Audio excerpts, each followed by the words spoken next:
Are you planning a visit to Spokane? If so, you're in the right place. Today, we're going to cover everything from where to stay, what to see, what to eat, and all of the different places you can visit. Make sure to stay till the end, that way you can help plan your itinerary.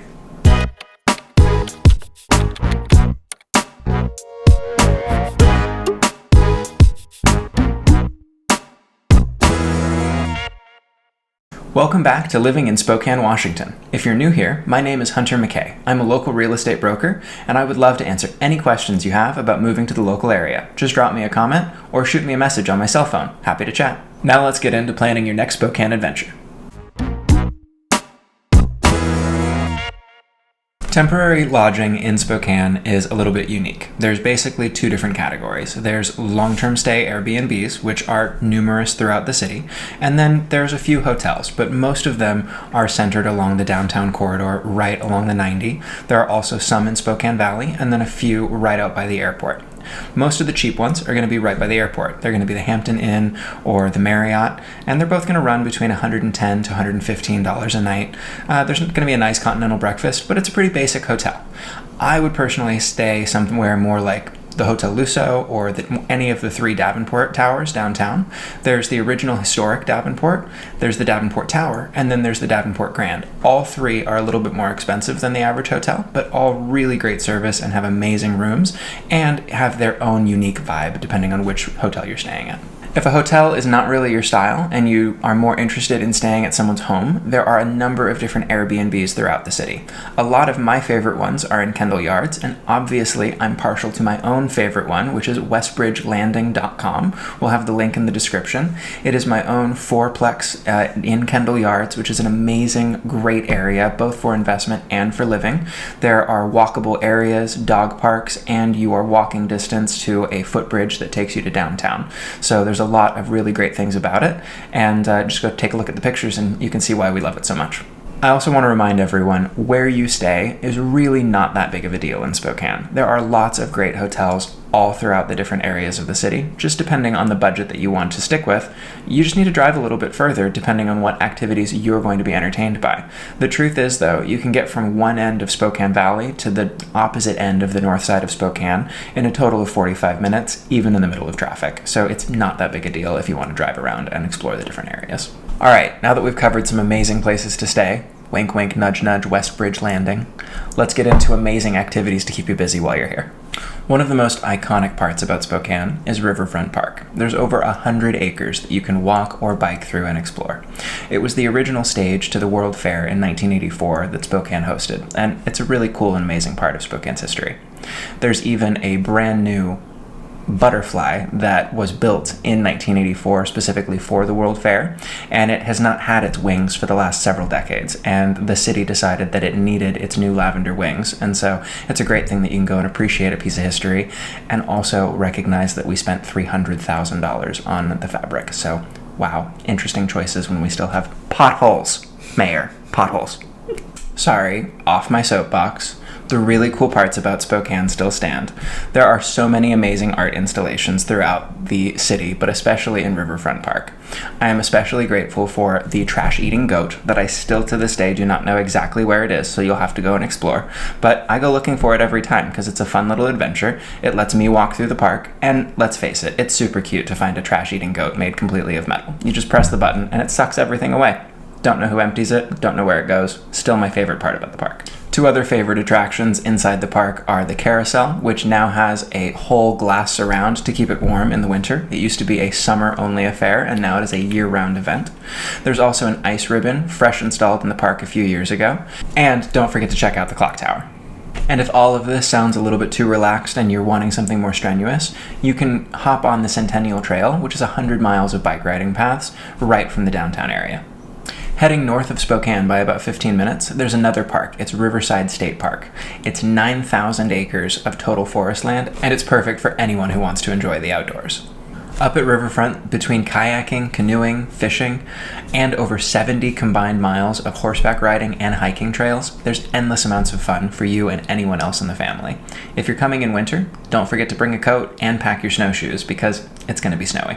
If you want to enjoy a night under the stars, you can also go camping at Bull and Pitcher and bring your RV or just pitch a tent. Just depends on how you like to camp. Hunter, this sounds like a lot of physical activity. Where am I going to get a drink when all of this is done? Okay, yes. I'm not a big drinker, and I certainly don't love wine. Gives me a headache, I don't know. But I did just recently find out we have our own cork district, which is like 20 different tasting rooms and amazing different locations where you can get all of the different wine that you want. Most of the wine district is walking distance to downtown, and every different area has a bunch of different things going on. Some will have live music, some will have different games, some might even have trivia. Just do a little bit of research and figure out what vibe is going to be right for you. And if you're thinking, I don't like wine, I want a beer, don't worry. There is literally a brewery on every street corner. You will be able to find them more plentiful than Starbucks.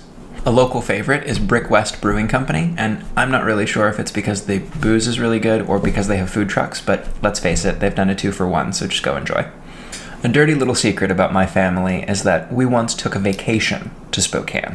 Just a lake trip, just a tiny little weekend getaway, and then we never came home.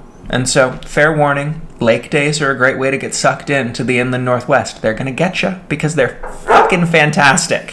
One of my favorite parts about Spokane is that there are legitimately 22 small to medium-sized lakes within an hour to 2 hours of Spokane. If you're willing to drive up to 3 hours, that number of lakes jumps surmountably to something that you will never visit in your known lifetime. So just stick within the hour and a half, and you've got Deer Park, Deer Lake, Pend Oreille up in Sandpoint, and Coeur d'Alene. And those three are going to really keep you busy. They're some of the best fantastic places to go and visit. All three of these lakes have amazing qualities to them.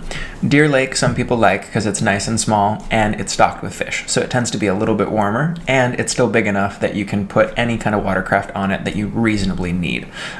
Just don't bring a yacht. It won't fit. Coeur d'Alene, that's where you can bring the yacht. You can bring anything you want to Pend Oreille or Coeur d'Alene. The lakes are huge, absolutely massive. In Pend Oreille, they actually do missile submarine testing way down below, and we don't ever hear about it. So that's the scale and scope of how big this lake is. There's a submarine down below, and we're just like kayaking up above, which is just wild to me, but also kind of cool. At the end of the day, if you don't have any of your own watercraft, that's fine. You can rent it. There's boats, jet skis, wake surfing, and any number of different things that you can get your hands on. If all of that sounds a little bit too active and you're just like, Hunter, where is the beach that I can go lay in and just be left alone? Don't worry, there's a quiet cove. You just have to go farther away from all the people. There's plenty of areas that you can be left alone and just enjoy the sunshine. Let's talk about food. I used to complain about Spokane's food scene, not gonna lie. When I moved here in 2004, the people were raving about the very first 24-hour McDonald's. I was panic-stricken. Today, I am very happy to report 20 years later, Spokane is a thriving and bustling food scene with amazing restaurants all throughout the downtown core and even parts of the north side, even though the locals might complain they don't have enough restaurants up there. My two favorites are Camellini and Clinker Daggers. They're completely different restaurants. Clinker Dagger is on the downtown side. It is very close to the river. There are many different areas where during the summer months you can actually sit on their open air patio and eat dinner while you look at the falls, and it is absolutely gorgeous. They have amazing seafood, a great steak, and usually a market swordfish, and so if you're looking for something that's really upscale with an amazing view, I definitely recommend Clinker Dagger. Camellini is way up north. It's an Italian restaurant, and I just really enjoy it because they still have the original tunnels that Al Capone would use to funnel liquor from Canada into the United States and get his drugs back out again. And I just love historic stories that tie into Spokane like that. All right, let's talk about a dirty little secret about Spokane. The transportation is really not very good.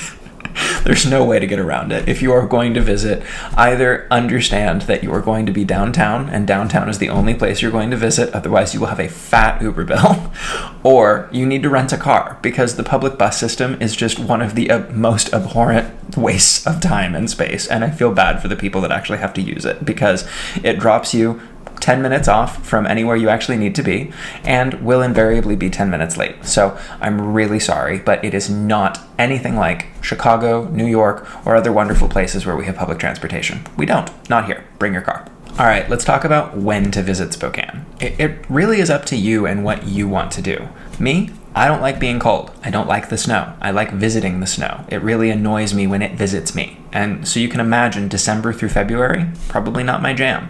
My friend Jacob, he loves December through February because it's ski season and he's a ski bunny. So if you want to go check out the mountains, come during the winter. If you're like me and you're allergic to snow, come in July. July is fantastic.